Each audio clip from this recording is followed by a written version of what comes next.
এই যে আপনার হাজার হাজার বিঘা যে মাটিগুনা খাদ্যর আবাদ হইতাছে, এত কষ্ট করে করতেছে হয়তো খাদ্য পাওয়ার জন্য, দুই দুই মুঠ বেশি পাওয়ার জন্য, হয়তো 2 কেজি বেশি পাওয়ার জন্য। তারপরে আমি একটা বস্তু বুঝি না, আগেকার মানুষ দেখছি কষ্ট করে না, কিন্তু খাওয়াই কষ্ট বানায়। এত কষ্ট যে গেছে, হয়তো 98 ফ্ল্যাটে বালু বর্ষা লাঙ্গরে এই জায়গা দেয়া হয়তো মানে বর্ষার দিনে মানে পানি আইয়া ভালো ভালো মাটি নষ্ট হয়ে গেছে, তাও কষ্ট হয় না। কিন্তু ধানের চালের দাম এত কম আসাল, আর বর্তমান দিনে দিনে দিন উন্নত হইতেছে, কিন্তু তাও ধানের দাম চাউলের দামকে এত বাড়তাছে, বুঝতেছি না কারণটা। আপনারা কমেন্টে জানাবেন তো। হে দোস্ত, আসসালামু আলাইকুম আমার ফেসবুক ইউটিউব ভাইরা। আমি আজকে আসলাম একটা ব্লগ ভিডিও নিয়ে, কিন্তু কি ব্লগ ভিডিও আপনারা দেখেন অবস্থাটা, আর আমার হাতে থাকেন এই ব্লগ ভিডিওটা জানি ভালো দেখাইতে পারি আপনাকেও, আর ভালো করে দেখবেন আপনারা। তো দেখতে থাকেন আপনারা ব্লগ ভিডিওটা। গেলাম আমি এন থেকে স্টার্ট করি ভিডিওটা। আপনারা দেখেন এই যে ভাই কী কমো, এই যে দেখেন এই যে খেরটা আমাদের দেখতেছেন, যে এই যে পানি দিছে, যে বেদর করছে, কি এর জন্য করছে আপনাকে দেখাইতেছি। প্লাস আমি মানে জায়গাটা যায় নই, দেখাইতেছি আপনি করে। আর ওই যে চাষাটা কাম করতেছে দেখছেন, সকাল সকালে কুয়াশার মধ্যে দেখেন কিরম ঠান্ডা আমাদের, দেখেন জ্যাকেট মেকেট গায়ে দিয়ে। এই যে দেখেন এই যে খেরটা যে দেখতেছেন আপনারা, এই যে কয়দিন আগে ধান কাটছে, মোটামুটি 1 মাস হয়ে গেছে ধান কাটছে। এই যে দেখেন ধানের এই যে যেটা নাড়াটা খেরটা রইছেই এটা খেতে দেখেন। তারপরে প্লাস হাল মারছে, এই যে দেখেন গাড়ি দিয়ে হাল মারা মাটি আবার করছে, ওতে হাল মারার মধ্যে ওই যে খেরগোনা রয়েছে। এই যে দেখেন এই যে জায়গায় জায়গায় হয়তো আগুন ধরে পুড়িয়া দিছে, এই যে দেখেন আপনারা। তারপরে ক্ষেত ভিজাইয়া আবার ধরেন হাল মারিয়া ধান গাড়ছে, এই যে দেখেন এই যে আবার ধান গাড়ছে দেখেন। এই যে কারণ এই বস্তুটা আপনি করে আজকে দেখানোর হলো এই জন্যেই, মানে এই যে আমরা যে ভাত খাই, ভাতটা যে খাই হয়তো চাল, ধানের থেকে চালটা হয়। দেখেন এত বেমার যে মানুষের, মানে বর্তমান এত যে বেমার হয়, কী রে হয় কন, মানে সব কিছু মেডিসিনের দ্বারাই হয়। মানে সার উড়িয়া পটাশ এই ধরনের দ্বারাই, মানে এই সবজি শাক সবজি মানে ধান, মানে আমরা যে ভাতটা খাই চাল, এই সারের দ্বারাই হয়, মেডিসিনের দ্বারাই। দেখেন কারণ 1 মাস আগে ধান কাটছে, দেখেন খেতে মানে ধানের খেরগোনা রয়েছে, ওই যে আমার পিছনতে দেখতেছেন আপনাকে দেখালাম। 1 মাস আগে মানে কাটছে, আবার ধানের নাড়া মানে রয়েছে এই খেতে, তারপরে প্লাস আবার ধান কাটছে দেখছেন।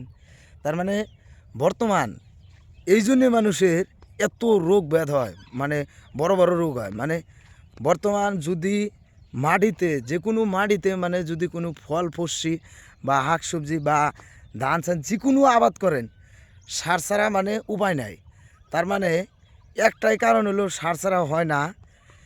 মানে আমরা আগে দেখছি মানে প্রত্যেক বছরই মানে বন্যার সিজনে, মানে বাইশের সিজনে মানে ওভার পানি হয়েছে, সব জায়গাতেই বানপানি হয়েছে। ওই বানপানিতে মানে পানিটা আইছে খেতে, হয়তো মাটি পড়ছে, নতুন মাটি পড়ছে, তারপরেও আবাদ ভালো হয়েছে। যদি সার হয়তো কমও খাড়াইছে, মেডিসিন যদি 20 কেজির জায়গায় হয়তো 10 কেজি দিছে, বা 1 কেজির জায়গায় যদি 100 গ্রামও দিছে, তাও ধরেন ধান ছান সব কিছু আবাদ ভালো হয়েছে। আর বর্তমানে আবাদ হয় নাই একটাই কারণ, মানে পানিটাই নাই কে। মানে নদীর যেটা পানি আছে, পানিটা ঢুকলে হয়তো মাটিটা উল্টা পুল্টা হয়, আবাদ ভালো হয়। কিন্তু বর্তমান পানিটাই নাইকা, আবাদ বসত ওই ধরনের হয় না। তার জন্যে কিন্তু মেডিসিন খাড়াইতে লাগে, মানে সার ওষুধ সব সময় মানে দিয়েই থাকা লাগে, মেডিসিনের দ্বারাই সব কিছু হয়। আর আমরা আগে খাইছি হয়তো 1 মণ ধান ফালাইলি কাদা, এই যে এরকম এটার কয় বিছুন, হয়তো অসমীয়া কয় বিধান। মানে এই বিছুনটা যে ফালাইছে, যে দেখতেছেন আপনারা, এটা কিন্তু ধান ফালাইছে। ধান ফালানোর পরে হয়তো 1-1.5 মাস পানি টানি দিছে, এটার মধ্যেও কিন্তু সার দিছে, হয়তো উড়িয়া সারটা দিছে, দেওয়ার পরে এই বিছুনটা হয়েছে। আর বর্তমান আমরা আগে মানে 400 টাকা 300 টাকা দেওয়া 1 মণ 40 কেজি ধান কিনা ফালাইছি, এরকম করে ফালাইয়া ধান গাড়ছি, তারপরে ওইটা উড়ে আবার গাড়ছি। আর বর্তমান 1 কেজি কিনা লাগে 700 800 1000 টাকা দেওয়া। মানে ওই ধানটা নাইকা, যে ধানটা আমরা খাইছি হয়তো 5-7 বছর আগে, ওই ধানটা নাইকা। এনে সব মানে কিনা আনতে লাগে 1 কেজির দামই 800-1000 টাকা। আর 1 কেজিতে 1 বিঘা জায়গা হয়তো গাড়া যায়, কোনো কোনো জায়গায় গাড়া যায়, কোনো কোনো জায়গায় গাড়া যায় না। তো এই জন্যেই মানে আঙ্গরে বেমার আজার বেশি হয় বর্তমানে। মানে আগে যেরকম নদীর পানিটা আছে, হয়তো মাটিটা চেঞ্জ হয়েছে, হয়তো বালু মাটি থাকলে বা অল্প ভালো মাটি পড়ছে, বালুটা ডাইকে গেছে, বালু আর ভালো মাটিটা মিক্স হয়েছে, আবারটা ভালো হয়েছে। হয়তো মেডিসিন যদি যদি ইউরিয়া সার দেওয়া লাগছে 1 বিঘা জায়গায় যদি 30 কেজি দেওয়া লাগছে, তারপরেও অন্য যদি 15 কেজি বা 20 কেজিও খাড়াইছে, তারপরেও ধান ভালো হয়েছে, সব কিছুই ভালো হয়েছে। আর বর্তমানে যদি আপনি ধানের আবাদ 1 বিঘা ধানের আবাদ কইরা হেরা করতে গেলে আপনি সার দেওয়া লাগবে, যদি না দেন তাহলে হবো না। তো দেশের পরিস্থিতি এইরকম হয়েছে, মানে বেসন 1 কেজি ধান কিনা লাগে 800,000 টাকা দেয় ভাই, কি কমু। আর আগে আমরা 40 কেজি ধান কিনছি 300 টাকা, 400 টাকা, 250 টাকা দেয়। আর এই ধানগুনা মানে গাড়তে এত খাটনি করা লাগে, মানে এত কষ্ট করা লাগে আপনি করে, মানে কি কমু ভাষায় বুঝাবার পারতাছি না। ওই যে দেখেন মানে সকালে আইসা হেরে মানে 5টার থেকে খেতে স্টার্ট করছে কাম। দেখেন প্রথমে পানি দেয়, তারপরে হাল মারে খেতটা কেদো করে হয়, 2-3 দিন রাখা লাগে, তারপরে ধানটা গাড়া লাগে, মাটিটা নরম হয়।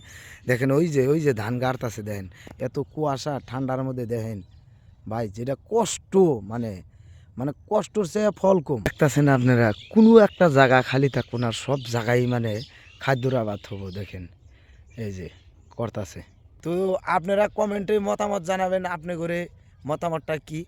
তো যদি ভিডিওটা ভালো লাগিয়ে থাকে আপনারা শেয়ার করবেন, কমেন্ট করবেন, আমার চ্যানেলটা সাবস্ক্রাইব মারবেন। আমার চ্যানেলের নাম আতিকুল ব্লগস। আর আমার একটা পেজ আছে শফিকুল ব্লগস, ওটা ফলো করবেন। এরকম ভিডিও আপনারা পায়ে থাকবেন। তো আজকের মতো এখানে শেষ করে দিলাম।